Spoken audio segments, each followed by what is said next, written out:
Benedicite, tengan muy buenos días. Comenzamos hoy a leer y a comentar el Asceticón de Isaías de Gaza. El Asceticón es la vida y doctrina de los padres del desierto. A Isaías de Gaza lo tenemos que situar en el siglo V. Lo que sabemos con certeza es que fue monje en las celdas en Egipto, ahí inició su vida monástica, y después se trasladó a Palestina, a la zona de Gaza, y escribió muchas obras, algunas de las cuales han llegado a nuestros días, y sabemos que murió como ermitaño en un monasterio próximo a Gaza hacia el año 491.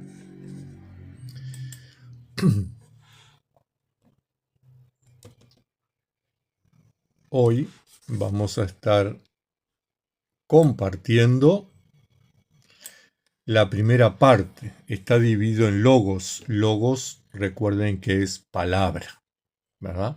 El logos 1 habla sobre las normas para los hermanos que viven con Isaías. Y escribe el Padre. Tengamos en cuenta que este Isaías es el mismo Abba Isaías de los apotegmas. Estoy corriendo la cámara para poder leer. Dice así: Vosotros que deseáis vivir conmigo, escuchad en el nombre de Dios. Que cada uno de vosotros permanezca en su celda en el temor de Dios. No menospreciéis vuestro trabajo por el mandato del Señor, y no seáis negligentes en vuestra meditación ni en la oración continua. Guardad vuestro corazón de pensamientos extraños. No penséis acerca de cualquier hombre o asunto de este mundo, más bien examinad asiduamente en qué tropezáis y esforzaos por ir rectos, clamando a Dios con dolor de corazón, con lágrimas y mortificación, y así os perdone y os guarde para que no caigáis más en las mismas cosas, teniendo cada día la muerte delante de los ojos, preocupándoos por vuestra salida del cuerpo, por cómo pasaréis ante las potencias de las tinieblas, que saldrán a vuestro encuentro en el aire, y por cómo haréis el encuentro con Dios sin dificultad, observando con anterioridad el día terrible del juicio y la retribución de las obras, palabras y pensamientos de cada uno de nosotros. En él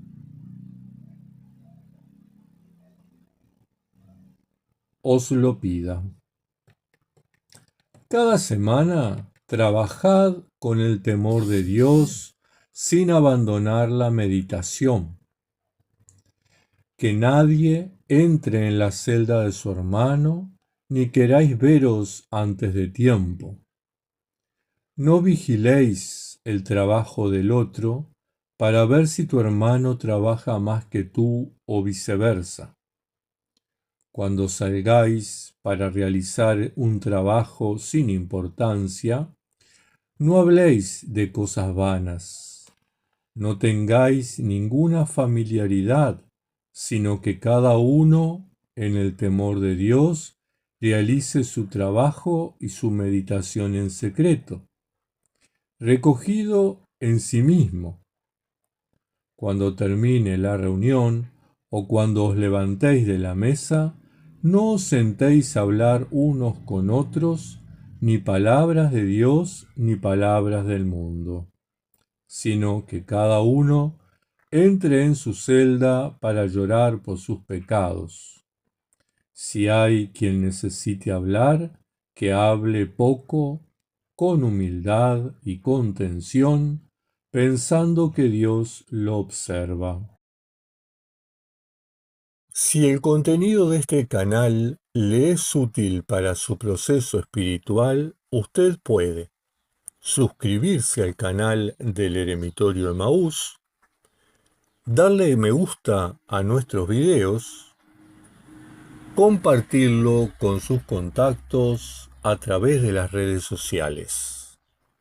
Pero, si además quiere contribuir al ministerio que el Eremitorio Emaús desarrolla a través de las redes sociales, usted puede adquirir la membresía a través de una colaboración mensual. Como contrapartida, recibirá desde el Eremitorio videos diarios y mensuales dirigidos a los miembros e invitaciones a participar gratuitamente de cursos trimestrales. Eremitorio Emaús, Comunidad Monástica Esicasta, Provincia Anglicana de Cristo el Buen Pastor. WhatsApp 598-99658-265. El último párrafo es un tejido, realmente un verdadero tejido de citas bíblicas. De Eclesiástico, de Tesalonicenses, de Colosenses, de Filipenses, de Mateo, de Hechos de los Apóstoles. Se las coloco debajo del video en la descripción para que puedan ir comparando el texto con las citas bíblicas.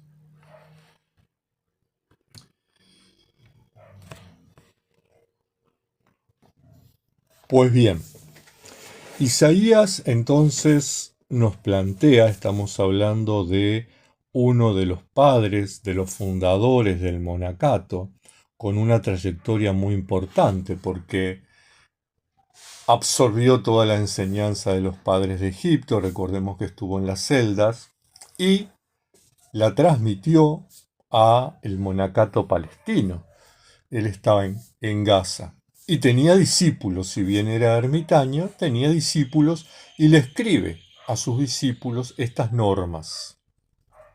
Y entonces les plantea que, primera norma, si quieren estar conmigo, permanezcan en la celda.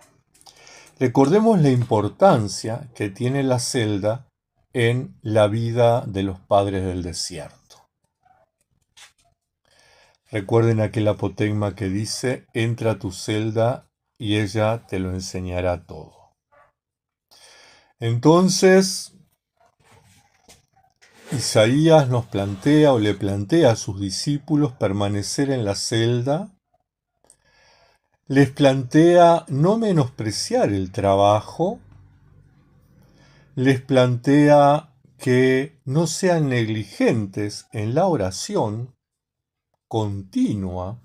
Recordemos entonces que ya en este momento se practicaba la oración constante, tal vez no con la fórmula que tenemos nosotros hoy, del Señor Jesucristo, ten piedad de mí, pecador, pero sí había una oración continua en los monjes y la meditación. Entonces, celda, trabajo, oración continua, meditación. 4 elementos centrales que pone sobre la mesa para quien quiere ser su discípulo. Es bien importante que nosotros, como comunidad monástica esicasta y como comunidad eremítica, nos planteemos justamente estos temas, la importancia que tiene la celda en nuestra vida, la importancia que tiene la oración continua en nuestra vida, la importancia que tiene la práctica de la meditación en nuestra vida y la importancia que tiene el trabajo en nuestra vida monástica.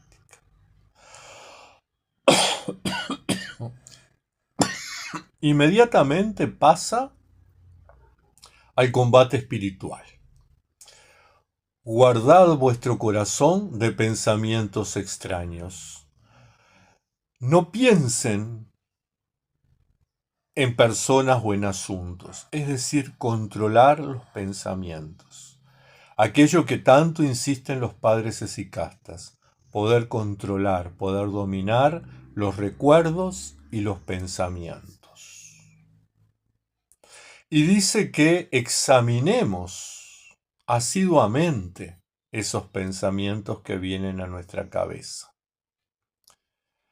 Y plantea que además estemos con una actitud de arrepentimiento, la famosa metanoia de la que hablan los apotegmas de los padres del desierto, ¿verdad?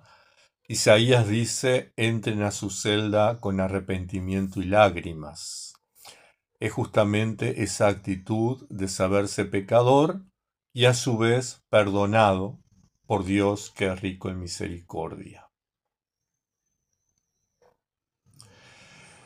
Entonces, esto es como el gran escenario en el cual tiene que moverse el monje eremita. Y finalmente tener presente en su vida la muerte.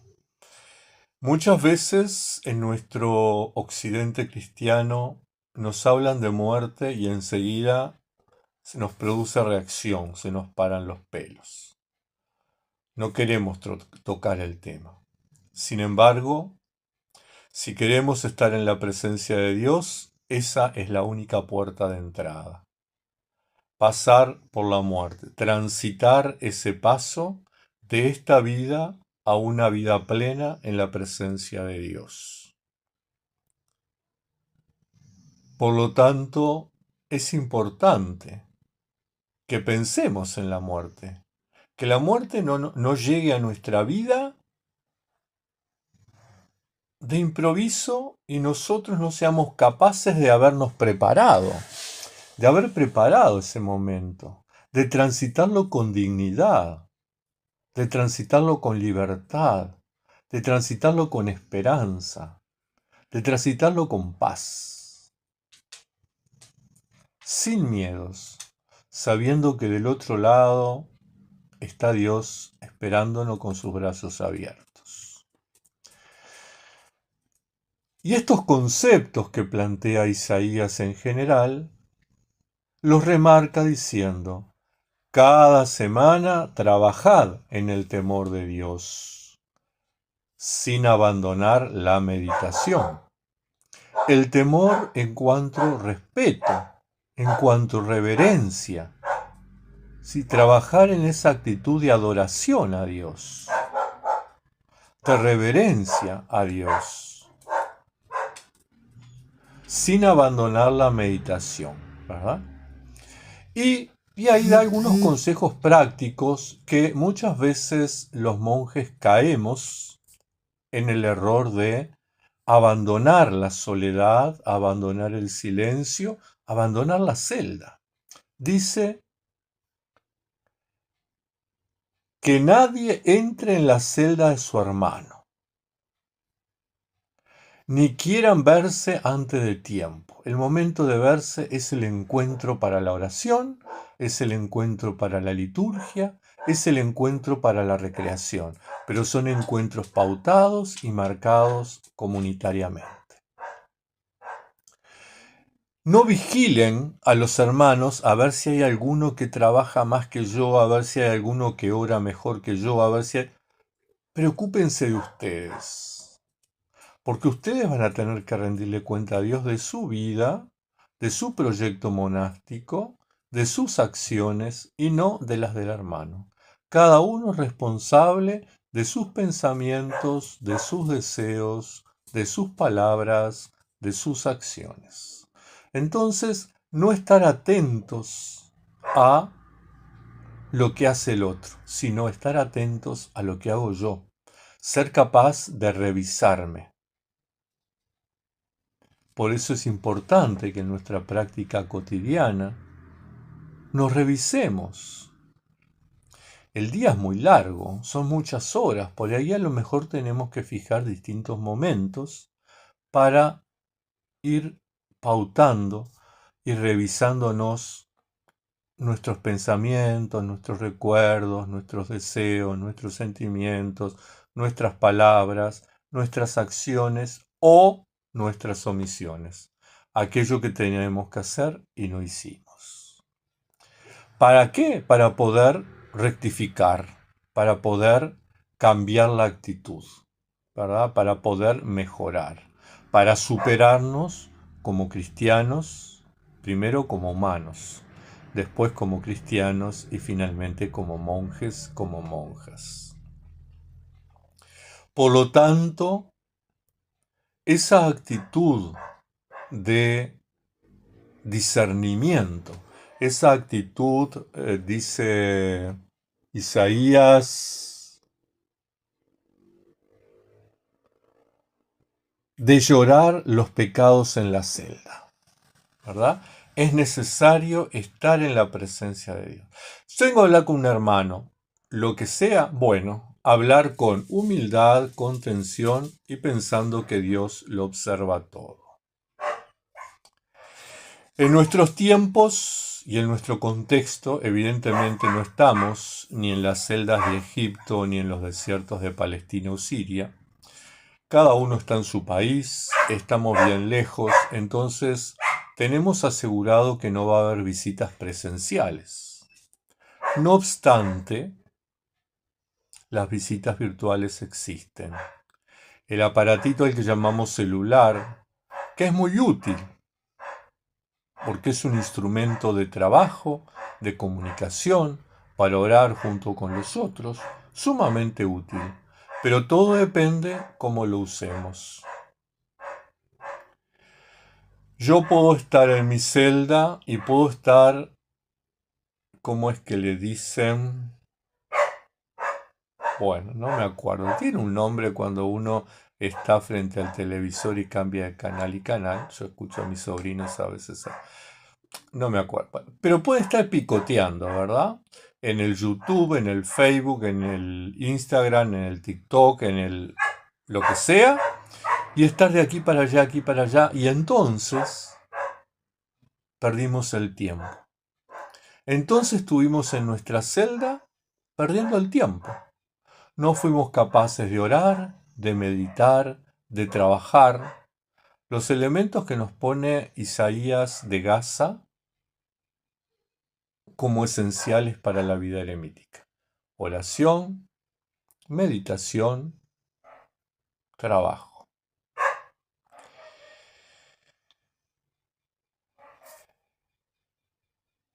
¿Cuántos elementos nos daba hoy en este comienzo de lectura y comentarios del Asceticón este monje del siglo V, este ermitaño del siglo V, que nos aporta para nuestra práctica cotidiana? Por ahí es bueno que nos dediquemos a pensarnos, que nos dediquemos a organizarnos, que nos proyectemos en la vida monástica. Es cierto que por ahí tengo que salir a trabajar afuera. Es cierto que por ahí mi trabajo implica hablar con los demás. Es cierto que cuando subo al ómnibus tengo que decir necesariamente buenos días. Y es cierto que cuando me bajo tengo que decir muchas gracias. No obstante, eso es requerimiento esencial. De ahí a estar hablando todo el día sobre las noticias del Vaticano, las noticias de Canterbury, si el Papa usa zapatos negros o zapatos rojos, si el obispo tal o cual hizo tal cosa, si el pastor no sé cuál dijo tal otra, si cayó una bomba en Gaza, y estoy permanentemente hablando, permanentemente comentando, permanentemente desenfocándome. Bueno, ahí perdí el rumbo. Y ahí ya no podemos ser más discípulos del Abba Isaías y nos expulsa de su monasterio. Por lo tanto, en esta práctica monástica que estamos intentando asumir y vivir en este siglo XXI con todas las realidades que tiene este siglo, con todas las realidades que tiene nuestro contexto, que no estamos en los desiertos de Palestina, Siria o Egipto. Estamos en el medio de las ciudades, que ciertamente son desiertos, donde difícilmente uno pueda vivir en paz, está permanentemente acosado por los demonios, entre comillas, del consumismo, del individualismo, del no te metas, de el ser mejor que el otro, de controlar al otro y competir, lo que dice Isaías, preocúpate de ti, deja que el otro haga lo suyo. Bueno, esas cosas son las que tenemos que ir trabajando en este tiempo de vida monástica que tenemos sobre la tierra. Porque va a llegar el momento de dejar esta vida, dejar este cuerpo, y es importante que cuando muramos nos sintamos plenos, nos sintamos felices, experimentemos que hemos cumplido nuestra misión en este mundo. Todo un desafío. Hermanas, hermanos, tengan una muy bendecida jornada.